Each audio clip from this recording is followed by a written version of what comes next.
The morning sun streamed through the tall windows of Clarence's house as Camilla sat at her mahogany desk, sipping her Earl Grey tea. She was reviewing her schedule for the day when her private secretary, Margaret, knocked gently on the door. "Your Majesty, there's something you need to see," Margaret said. Her voice unusually tense, Camilla looked up from her papers, noticing the worried expression on Margaret's face. "What is it, Margaret? You look as though you've seen a ghost." Margaret placed a tablet on the desk, showing a news article that had just been published online. The headline read, "Royal sources claim Queen Camilla wore a modified version of late Queen Elizabeth's wedding dress to recent state dinner." Camilla's cup rattled against its saucer as she set it down. Her hands trembled slightly as she read the article. The piece claimed that the stunning ivory gown she had worn to the French president's state dinner last month was actually Queen Elizabeth's famous wedding dress, altered and modernized for the occasion. "This is absolutely ridiculous," Camilla whispered, her voice barely audible. "How could anyone believe such nonsense?" The article went on to quote anonymous palace sources, who allegedly confirmed that Camilla had specifically requested to wear the late Queen's dress as a way to honor her memory. However, the piece also included harsh criticism from royal watchers who called the gesture inappropriate and disrespectful.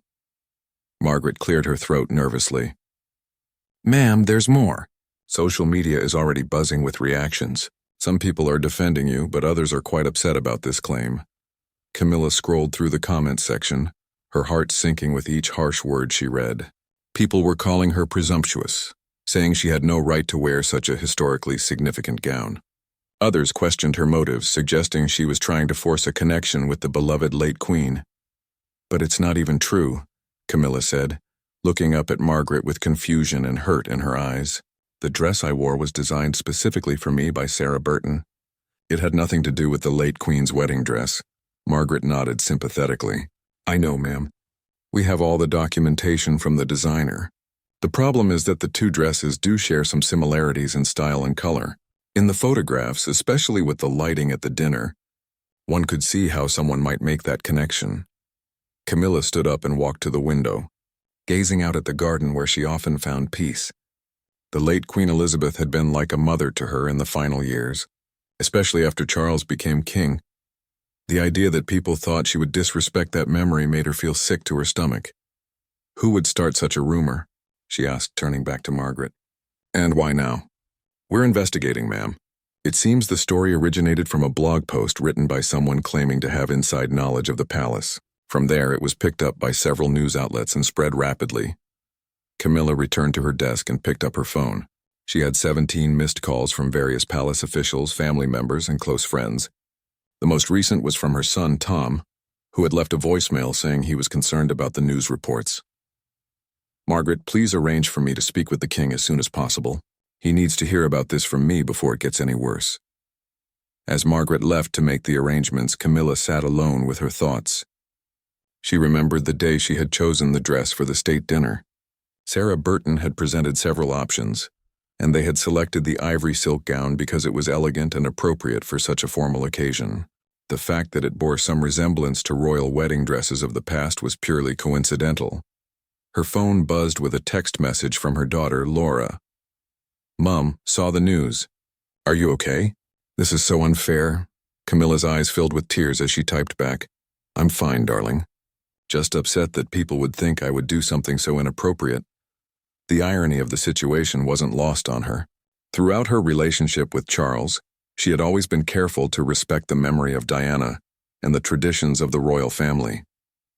She had worked hard to carve out her own role without overstepping boundaries or trying to replace anyone.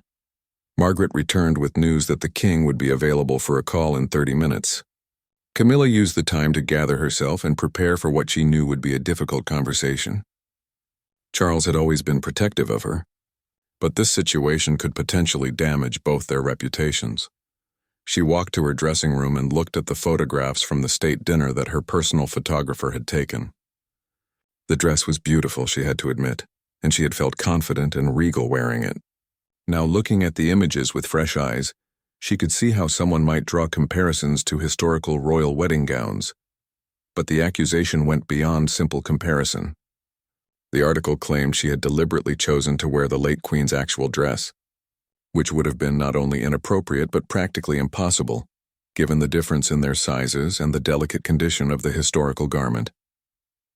As she waited for the king's call, Camilla reflected on her journey to this point. She had never imagined that one day she would be queen, facing scrutiny over every choice she made. The weight of the crown, both literal and figurative, was something she was still learning to bear. Her phone rang, and she saw Charles's name on the screen. Taking a deep breath, she answered. "Darling, I've just heard about this ridiculous story," Charles said without preamble. "Please tell me you're not taking it seriously." "Charles, people are saying terrible things about me online. They think I deliberately wore your mother's wedding dress to make some kind of statement. That's absolutely preposterous, and anyone with half a brain would know that. Mother's dress is in the royal collection, carefully preserved. You couldn't wear it even if you wanted to." Despite her distress, Camilla felt a small smile cross her face at her husband's matter-of-fact tone. "I know that and you know that, but the public doesn't necessarily understand how these things work." "Then we'll educate them," Charles said firmly. "We'll issue a statement with proof that your dress was newly designed. We'll provide documentation, photographs of the design process, whatever it takes to set the record straight." Camilla felt some of the tension leave her shoulders. Having Charles's unwavering support meant everything to her, but she knew this situation was bigger than just correcting a factual error. It was about public perception and the delicate balance of honoring the past while moving forward as the new monarchs. The next morning brought no relief for Camilla. She woke to find that the story had exploded overnight. Spreading across international news outlets and social media platforms, Margaret arrived earlier than usual, carrying a thick folder of newspaper clippings and printouts of online articles. "Ma'am, I'm afraid the situation has escalated," Margaret said, setting the materials on Camilla's breakfast table. "The story is now front-page news in several countries, and we've received over 200 media requests for comment." Camilla pushed her untouched porridge aside and began flipping through the clippings. Headlines screamed accusations and speculation. "Queen Camilla's wedding dress controversy divides royal watchers." "Did the new queen cross a line?" And "Royal family silent on dress scandal." What hurt most were the opinion pieces questioning her character and fitness to be queen. One particularly harsh column suggested that the incident revealed Camilla's true nature as someone who would exploit the memory of the beloved, late queen for her own gain. "Have we heard anything from Buckingham Palace about the official response?" Camilla asked, trying to keep her voice steady. "The communications team is working on a statement, but they want to be very careful about the wording. They're concerned that too strong a denial might actually draw more attention to the story." Camilla's phone rang, interrupting their conversation. The caller ID showed her sister Annabelle calling from her home in Dorset. "Camilla, darling, I've been watching the news," Annabelle said as soon as Camilla answered. "This is absolutely mad. Anyone who knows you would never believe you'd do something so thoughtless. The problem is that most people don't know me, Annabelle. They only know what they read in the papers or see on social media." "Well then, maybe it's time they got to know the real you. Why don't you do an interview? Tell your side of the story directly." Camilla considered this suggestion as she ended the call. An interview could provide an opportunity to address the controversy head-on, but it also risked keeping the story alive longer than necessary. Margaret's phone buzzed with an urgent message. "Ma'am, I'm afraid there's been a development. Someone has posted what they claim are behind-the-scenes photos from your dress fitting, suggesting they show alterations being made to a vintage gown." Camilla's heart sank. "Let me see them." The photos, which had been posted on a gossip blog, showed her in what appeared to be a similar ivory dress during a fitting session. However, Camilla immediately recognized that the images were from her final fitting for the state dinner dress, not any kind of alteration session on a historical garment. "These photos are completely innocent," she told Margaret. "They're from when Sarah Burton was making final adjustments to my new dress. But I can see how someone could misinterpret them if they already believe the false narrative." Margaret nodded gravely. "The palace communications team says we need to move quickly to provide context for these images before the story spins further out of control." Within an hour, Camilla found herself in an emergency meeting with the king's private secretary, her own communications team, and several senior palace officials. The atmosphere in the room was tense, with everyone acutely aware that this controversy could damage the monarchy's reputation during the early months of Charles's reign. "Your Majesty," said the communications director, "we've prepared a comprehensive response that includes documentation from the dress designer, photos from the creation process, and a timeline showing when your dress was commissioned and created." Camilla reviewed the materials, which clearly demonstrated that her dress was an original creation. Sarah Burton had even provided a detailed statement explaining her design process and inspiration for the gown. "This should put the matter to rest," the king's private secretary said confidently. "The evidence is overwhelming." But Camilla wasn't convinced it would be that simple. What if people don't want to believe the truth? What if they prefer the dramatic story to the facts? Her question proved prescient. When the palace released its statement later that day, complete with documentation and designer testimony, the response was mixed. While some news outlets reported the clarification prominently, others buried it in their coverage. On social media, many people dismissed the palace's evidence as damage control. That evening, as Camilla sat in her private sitting room, she received an unexpected visitor. Princess Anne arrived unannounced, something she rarely did. "I hope you don't mind the intrusion," Anne said, settling into a chair across from Camilla. "I wanted to speak with you about this dress nonsense." "It's hardly nonsense when it's making headlines around the world," Camilla replied wearily. "It's nonsense because anyone with sense knows you would never be so disrespectful," Anne said firmly. "Mother thought very highly of you, especially in her final years. She told me once that you understood the weight of duty better than most people who were born to it."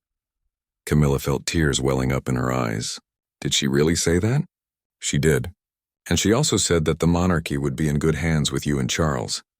Anne leaned forward, her expression serious. "Don't let a pack of gossips and troublemakers make you doubt yourself." The conversation with Anne gave Camilla renewed strength, but she knew the battle for public opinion was far from over. Later that night, she discovered that several social media influencers with millions of followers had picked up the story, many of them presenting the original false claims as fact, despite the palace's clarification. She found herself scrolling through endless comments, each one more hurtful than the last. People were not just criticizing the alleged dress incident, they were questioning everything about her, from her past relationship with Charles to her worthiness to be queen.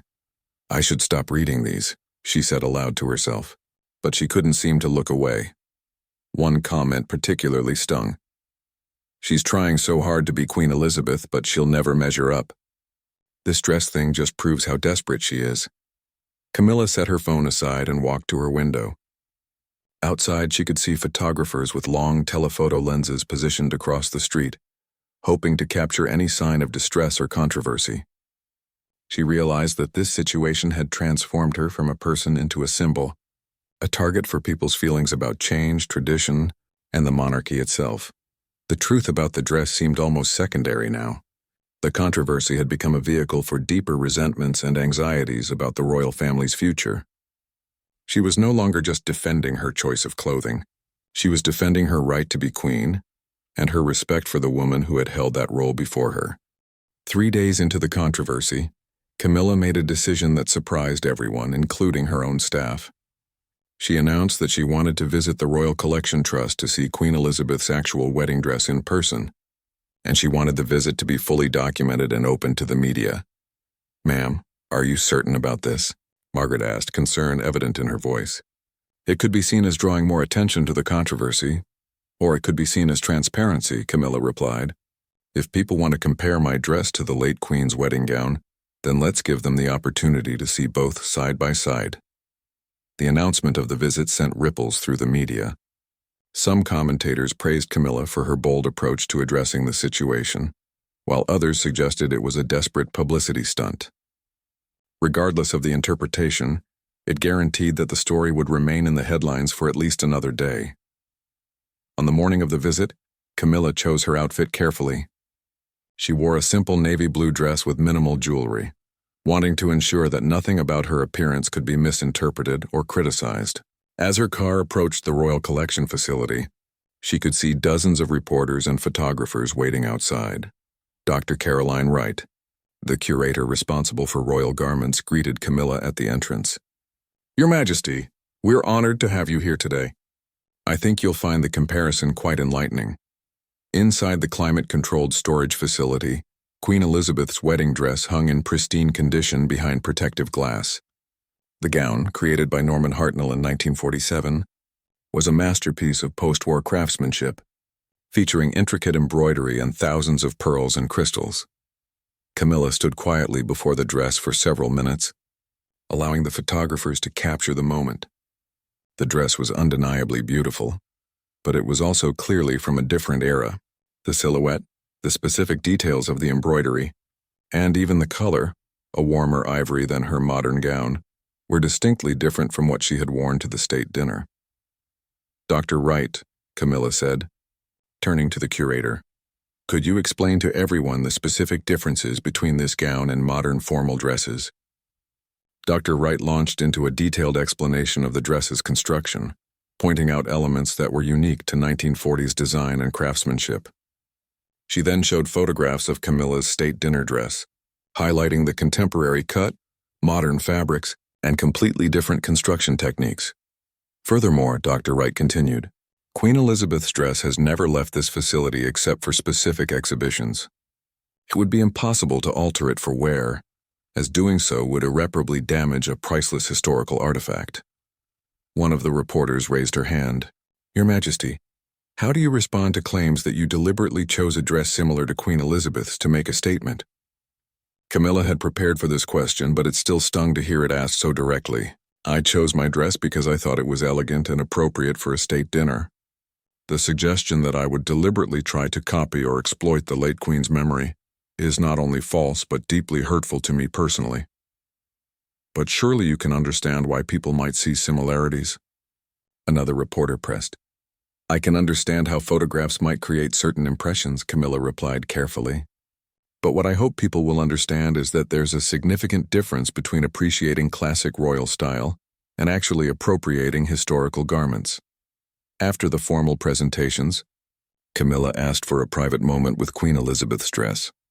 The cameras were turned off, and the room was cleared except for Dr. Wright, who remained at a respectful distance. Standing alone before the gown, Camilla felt a profound sense of connection to the woman who had worn it. Queen Elizabeth had been just 21 years old on her wedding day, facing a future she couldn't have imagined. The dress represented not just a beautiful garment, but the beginning of a 70-year journey of service and duty. "I never wanted to replace you," Camilla whispered to the dress, her voice barely audible. "I only wanted to serve as you did." When she emerged from the storage room, Camilla faced another barrage of questions from the assembled media. But this time she felt more centered and confident in her responses. "Your Majesty, do you think this controversy reflects broader questions about your role as Queen?" asked a television reporter. "I think every person who takes on a role of public service faces scrutiny," Camilla replied. "What matters is that I remain focused on my duties and my commitment to the people of this country and the Commonwealth." The visit concluded with Camilla viewing several other royal garments from different eras, effectively demonstrating the evolution of royal fashion over time. Dr. Wright provided expert commentary on how each piece reflected the style and values of its era, subtly reinforcing the point that Camilla's contemporary dress was part of this natural progression, rather than an inappropriate throwback. As Camilla's car pulled away from the facility, Margaret checked her phone for initial reactions to the visit. "Ma'am, the early responses seem quite positive. Several fashion experts are already commenting on social media about the clear differences between the two dresses." But Camilla's relief was short-lived. By evening, a new angle on the story had emerged. Critics were now arguing that the visit itself was manipulative, suggesting that Camilla was using Queen Elizabeth's memory to deflect from the original controversy. A particularly harsh editorial in one of the tabloids suggested that Camilla's visit to see the dress was a calculated performance designed to make her appear respectful, while actually keeping herself at the center of attention. That night, as Camilla prepared for bed, she felt exhausted not just physically but emotionally. She had tried to address the controversy with transparency and respect, but it seemed that every action she took was interpreted through a lens of suspicion. Charles found her sitting at her dressing table, staring at her reflection in the mirror. "How are you holding up, my darling?" "I feel like I'm fighting shadows," she admitted. "No matter what I do or say, some people are determined to see the worst in my actions." Charles sat beside her and took her hand. You handled today beautifully. Mother would have been proud of how you honored her memory while standing up for yourself. Do you really think so? I know so. And I think the people who matter, the ones who care about truth and fairness, saw that today too. Despite her husband's reassurance, Camilla went to sleep that night knowing that the controversy was far from over. The visit to see Queen Elizabeth's dress had provided some clarity, but it had also prolonged the media attention and given critics new material to work with. She was beginning to understand that this situation was about much more than a dress. It was about her place in history and the public's willingness to accept her as their queen. A week after the royal collection visit, an unexpected development changed the entire trajectory of the controversy. Margaret burst into Camilla's private office with news that would finally reveal the true source of the malicious rumors. "Ma'am, we've found out who started this whole mess," Margaret said, slightly out of breath from rushing upstairs. "The investigation team has traced the original blog post to someone with inside knowledge of palace operations." Camilla looked up from the charity proposals she had been reviewing. "Inside knowledge? What do you mean?" "It was Emma Richardson, the former assistant to your previous private secretary. She was dismissed 6 months ago for repeatedly sharing confidential information with journalists." The name hit Camilla like a physical blow. Emma Richardson had worked in the palace for nearly 3 years, and Camilla had always treated her with kindness and respect. She had even given Emma a personal recommendation when she applied for the position. But why would Emma do this? "I thought we had a good relationship." Margaret sat down across from Camilla's desk, her expression grave. "According to our investigation, Ms. Richardson was apparently resentful about her dismissal. She felt that you should have intervened to save her job, even though the decision was made by security services due to her breaches of confidentiality." Camilla felt a mixture of hurt and anger. So she created this entire story out of spite? It appears so. The investigation found that she had access to your dress-fitting schedule and photographs from her time working here. She used that information to craft a believable lie, knowing exactly which details would make the story seem credible. The revelation that someone she had trusted and been kind to had orchestrated this attack felt worse than all the public criticism combined. Camilla had always prided herself on treating staff members fairly and with respect, often going out of her way to ask about their families and support their career development. "Have we confronted her about this?" Camilla asked. "The palace legal team is handling that aspect. But ma'am, there's something else you should know. Ms. Richardson apparently sold her story to the original blog for a significant sum of money. This wasn't just about revenge, it was also about profit." Camilla stood up and walked to her window, looking out at the garden where she often found peace. The idea that someone had turned her kindness into an opportunity for financial gain made her feel sick to her stomach. "What happens now? Do we expose her publicly?" Margaret hesitated. "That's a decision for you and the king to make together. The legal team says we have enough evidence to pursue action against her, but they're also concerned about the optics of the palace going after a former employee." Before Camilla could respond, her phone rang. It was Charles calling from his office at Buckingham Palace. "Darling, I've just been briefed about Emma Richardson. I'm absolutely furious. How dare she fabricate such a story about you? I just can't understand it, Charles. I was always kind to her. When she was going through her divorce, I even gave her extra time off to deal with her personal matters. That's exactly why this is so despicable. She knew you personally, knew your character, and still chose to create this lie about you."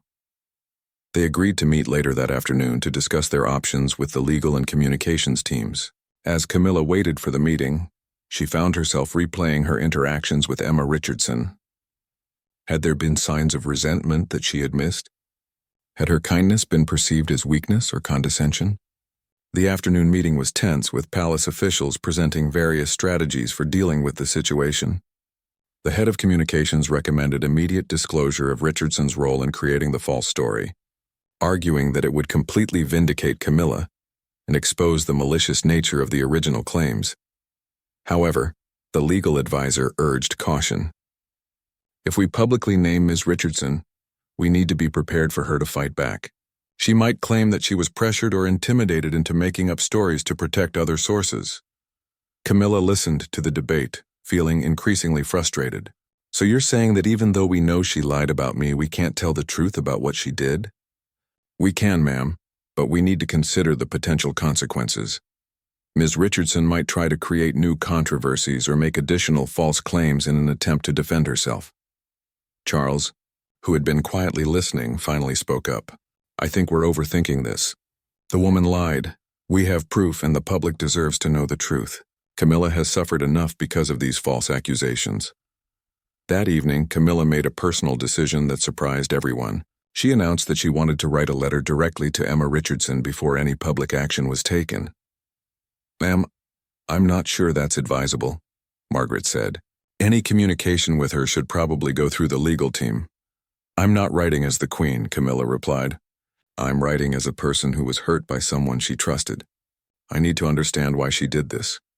Against the advice of her staff, Camilla spent the evening crafting a handwritten letter to her former employee. In it, she expressed her confusion and hurt at Richardson's actions, reminded her of the kindness she had shown her during difficult times, and asked for an explanation of why she had chosen to fabricate such a damaging story. The letter was personal and heartfelt, avoiding any legal threats or accusations. Instead, it read like a note from one human being to another, asking for honesty and accountability. I trusted you with my schedule, my activities, and even my personal thoughts during our time working together, Camilla wrote. I cannot understand why you would use that trust to create a story designed to hurt me and damage my reputation. 2 days later, an unexpected response arrived. Emma Richardson had written back, and her letter contained a full confession and apology. She admitted to fabricating the entire story about the dress, acknowledged that she had acted out of spite and financial desperation, and expressed genuine remorse for the pain she had caused. I was angry and bitter about losing my job, Richardson wrote. I felt like the royal family had discarded me, and I wanted to strike back. I know now that you personally had nothing to do with my dismissal, and I am deeply ashamed of what I did. The letter went on to explain that Richardson had been struggling financially since her dismissal and had seen the blog's offer to pay for inside information as a solution to her problems. She had convinced herself that creating a story about a dress was harmless, compared to some of the other palace secrets she could have revealed. I never imagined it would become such a big story, she wrote. I thought it would be a small gossip item that would be forgotten in a few days. I am horrified by the extent of the damage I have caused. Reading the confession, Camilla felt a complex mixture of emotions. There was satisfaction in having the truth confirmed, but also sadness at seeing how desperation and resentment had led someone to make such destructive choices. The apology letter provided the palace with the perfect opportunity to set the record straight. Within hours of receiving it, the communications team had prepared a statement revealing the true source of the dress controversy and including excerpts from Richardson's confession. But as news of the revelation spread, Camilla realized that even the truth might not be enough to completely repair the damage that had been done to her reputation. The revelation of Emma Richardson's confession created a media firestorm that dwarfed even the original dress controversy. News outlets that had run with the false story now faced difficult questions about their editorial standards and fact-checking processes. Some immediately published prominent retractions and apologies, while others seemed reluctant to acknowledge their role in spreading the fabricated tale. Camilla watched the unfolding drama from her sitting room, feeling a strange detachment from it all. Margaret sat beside her, reading aloud from various news reports and social media reactions. The Guardian has published a front-page apology, Margaret reported. They're calling it a failure of editorial judgment and promising to review their procedures for handling anonymous sources. And the others? Camilla asked. Mixed responses. Some are focusing on Richardson rather than acknowledging their own mistakes. There's also a concerning development. Some people on social media are claiming that Richardson was forced to write the confession. Camilla sighed deeply.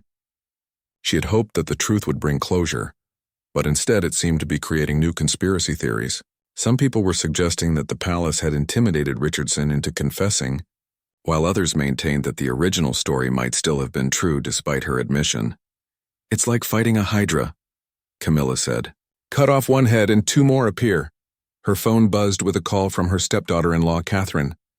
The conversation was brief but supportive, with Catherine sharing her own experiences dealing with false stories in the media.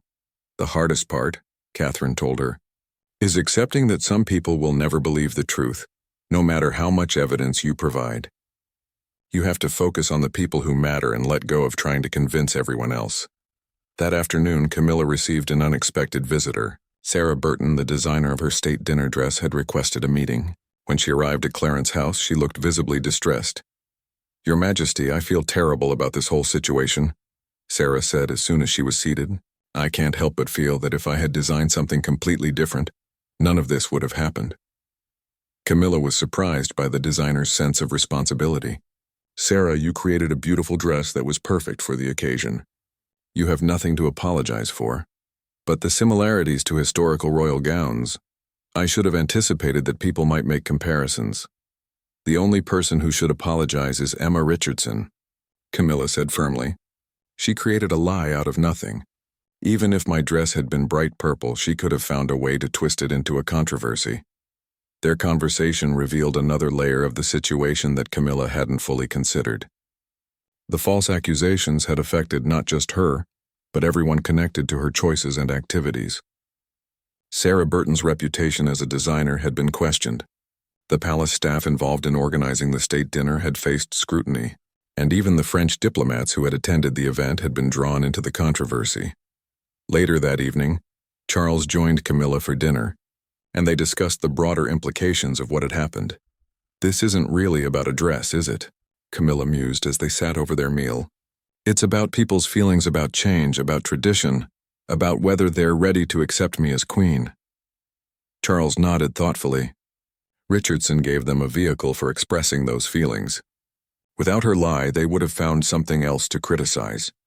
But would they have? Or would I have had a chance to build my reputation gradually, based on my actual actions rather than fabricated stories? It was an impossible question to answer, but it highlighted the lasting damage that had been done. Even with Richardson's confession, Camilla knew that some people would always remember the original accusation more clearly than the retraction. The next morning brought news that several organizations were taking action based on the revelation. The blog that had originally published Richardson's story was facing lawsuits from multiple sources, and there were calls for stricter regulations on anonymous sources in royal reporting. More importantly for Camilla, several prominent figures who had initially criticized her were now speaking out in her defense. A former Archbishop of Canterbury published a statement calling the attack on her character a reminder of the dangers of rushing to judgment, while several fashion historians took to social media to educate the public about the differences between historical and contemporary royal dress. But perhaps the most meaningful support came from an unexpected source. Queen Elizabeth's former lady-in-waiting, Lady Susan Hussey, released a rare public statement through the palace.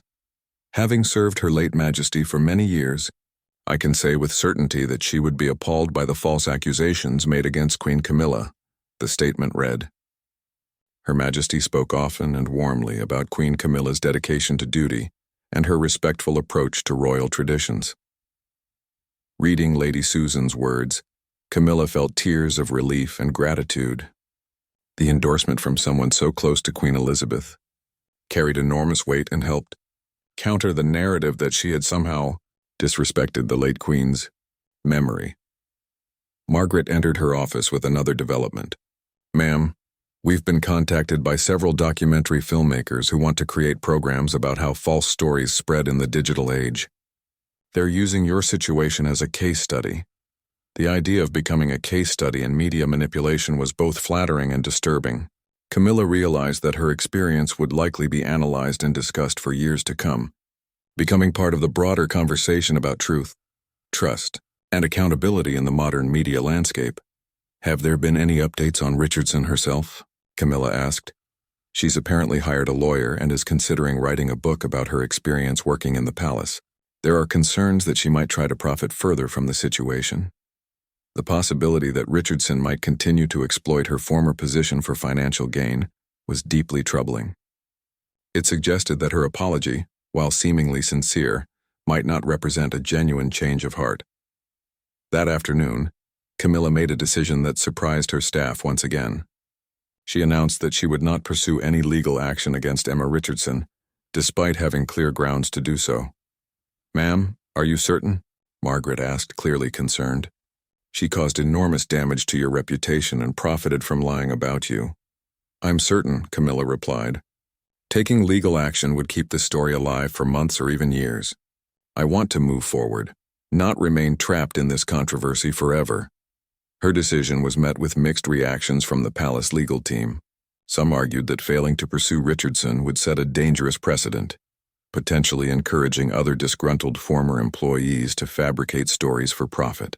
Others supported Camilla's desire to close the chapter and focus on her royal duties.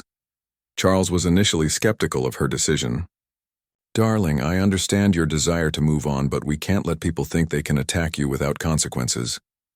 The consequences are already there, Camilla pointed out. Richardson has been publicly exposed as a liar. Her career in any position requiring trust is essentially over. Sometimes the natural consequences are more powerful than legal ones. As news of Camilla's decision spread, it generated yet another wave of media coverage. Some commentators praised her for taking the high road and showing royal grace under pressure. Others criticized her for being too soft and failing to protect the institution of the monarchy from future attacks. The reaction from the public was similarly divided, but Camilla noticed something interesting in the social media responses. Many people who had initially believed Richardson's story were now expressing admiration for Camilla's measured response to the situation. Her decision not to pursue revenge seemed to have earned her respect from people who had previously been skeptical of her character. One particularly moving comment came from a teacher who wrote, "I've been using this whole situation to teach my students about media literacy and the importance of checking facts before believing stories." Queen Camilla's response has been a masterclass in dignity and forgiveness. As the day wore on, Camilla found herself reflecting on the unexpected lessons this experience had taught her. She had learned that being queen meant accepting that her every action would be scrutinized and potentially misinterpreted.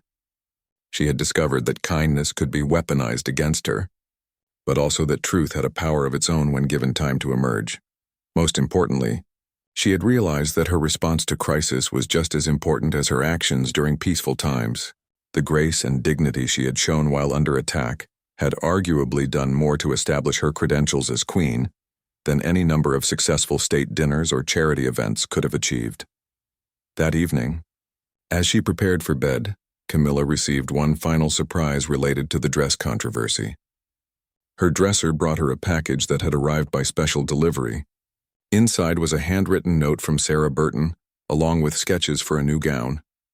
"Your Majesty," the note read, "I would be honored to design your next state dinner dress. This time, I promise it will be so uniquely yours that no one could ever confuse it with anyone else's." 6 months after the dress controversy had finally died down, Camilla found herself preparing for another major state dinner, this time hosting the President of Germany. As her dresser helped her into the gown that Sarah Burton had designed, a breathtaking creation in deep sapphire blue that was unmistakably contemporary, she reflected on how much had changed since that difficult period. The German state dinner would be a test of sorts. Would the media focus on her dress again? Would people be looking for new controversies? Or had the lessons learned from the Richardson affair created a new understanding between the palace and the press? "You look absolutely radiant, ma'am," Margaret said as she entered the dressing room for a final consultation. "The German delegation is already arriving, and the early press coverage has been entirely focused on the diplomatic significance of the visit." Camilla smiled at this news. It represented exactly what she had hoped for, that her role as queen would be judged on substance rather than fabricated scandals. As she made her way to greet the German president and his wife, Camilla passed a framed photograph that had been placed in the corridor. It showed her with Queen Elizabeth during one of their final meetings together, both women smiling warmly at some shared joke. The palace had decided to display the image as a tribute to their relationship and as a subtle reminder of the continuity between the old reign and the new. The state dinner proceeded flawlessly. Camilla delivered a speech about British-German cooperation that was praised for its diplomatic skill and personal warmth. The menu, featuring dishes that celebrated both British and German culinary traditions, was widely complimented. Most importantly, the evening generated positive coverage that focused entirely on the diplomatic and cultural aspects of the visit. During a quiet moment between courses, The German president's wife leaned over to Camilla and said, "I must tell you, Your Majesty, how much I admired your handling of that difficult situation a few months ago. It showed great strength of character." "Thank you," Camilla replied. "It taught me that sometimes the most important thing is not how you're attacked, but how you respond to being attacked." Later that evening, after the guests had departed and the formal duties were complete, Camilla and Charles sat together in their private sitting room, sharing a cup of tea and discussing the success of the dinner. "I'm proud of how you've handled everything," Charles said. "Mother would have been proud too. You've shown that grace under pressure that she valued so highly." "I think the whole experience made me a better queen," Camilla admitted. "It forced me to really understand what this role means and how to protect both myself and the institution." Their conversation was interrupted by Margaret, who knocked gently on the door. "Ma'am, I'm sorry to disturb you, but there's been an interesting development regarding Emma Richardson." Camilla and Charles exchanged glances. They had heard very little about Richardson since the confession, and Camilla had deliberately avoided seeking updates about her former employee's life. "What kind of development?" Camilla asked. "She's published an article in a women's magazine about her experience. It's actually quite thoughtful. She discusses the pressure she felt after losing her job, the temptation to profit from inside information, and her regret about the damage she caused. She's also announced that she's donated the money she received for the original false story to a charity that helps people with mental health issues." Camilla was surprised by this news. It suggested that Richardson's apology had been genuine and that she was actively trying to make amends for her actions. "Has she mentioned me specifically?" Camilla asked. "She speaks about your kindness to her during her employment and expresses deep remorse for betraying that trust. She also talks about how your decision not to pursue legal action made her realize the extent of her wrongdoing." Reading excerpts from Richardson's article later that evening, Camilla felt a complex mix of emotions. There was vindication in seeing her former employee acknowledge the full extent of her misconduct, but also sadness at the waste of human potential that the situation represented. The article concluded with Richardson announcing that she was leaving the media industry entirely and retraining as a counselor, hoping to help others who might be facing the kind of financial and emotional pressures that had led to her poor decisions. "I hope she finds peace," Camilla told Charles after reading the piece. "And I hope her story helps other people understand the real consequences of spreading false information." As the weeks passed, Camilla noticed that the dress controversy had indeed marked a turning point in her reign. The media coverage of her activities became more substantive and less focused on superficial details. When she made mistakes or faced criticism, it was generally based on legitimate policy disagreements rather than manufactured scandals. More importantly, she had gained a new confidence in her role. The experience of being falsely accused and then vindicated had taught her that she could withstand whatever challenges came her way. She no longer worried constantly about how her actions might be misinterpreted, because she had learned that some people would misinterpret them regardless of her intentions. 3 months later, Camilla received an unexpected letter from a group of journalism students at a university in Scotland. They had studied the dress controversy as part of a course on media ethics and wanted to thank her for providing such a clear example of the importance of fact-checking and responsible reporting. "Your Majesty's experience has become a textbook case in our program," the professor wrote. "It demonstrates both the power of false information to cause damage and the ultimate triumph of truth when it is pursued with persistence and dignity." The idea that her painful experience was now helping to educate future journalists gave Camilla a sense of purpose about the whole ordeal. If the dress controversy could help prevent similar situations from happening to others, then perhaps some good had come from it after all. On the first anniversary of the original false story, Camilla made a decision to mark the date in a positive way. She announced the launch of a new initiative to support media literacy education in schools, helping young people develop the skills to critically evaluate information and distinguish between reliable and unreliable sources. In an age where information spreads rapidly and widely, we all have a responsibility to seek truth and reject falsehood, she said in her announcement. This program will help ensure that future generations are better equipped to navigate our complex media landscape. The Media Literacy Initiative became one of the most successful projects of Camilla's early reign, earning praise from educators, journalists, and digital platform companies. It represented a constructive response to a destructive experience, transforming personal pain into public benefit. As she reflected on the entire experience one evening, Camilla realized that the dress controversy had ultimately strengthened both her personally and the institution of the monarchy. It had demonstrated that the royal family could face false accusations with dignity, pursue truth with determination, and emerge stronger from crisis. Most importantly, it had shown that even in an age of rapid information spread and social media amplification, truth still had the power to prevail over falsehood, as long as people were willing to seek it out and defend it with courage and persistence. The ivory dress that had caused so much trouble now hung forgotten in her wardrobe, but the lessons learned from wearing it would stay with Camilla for the rest of her reign.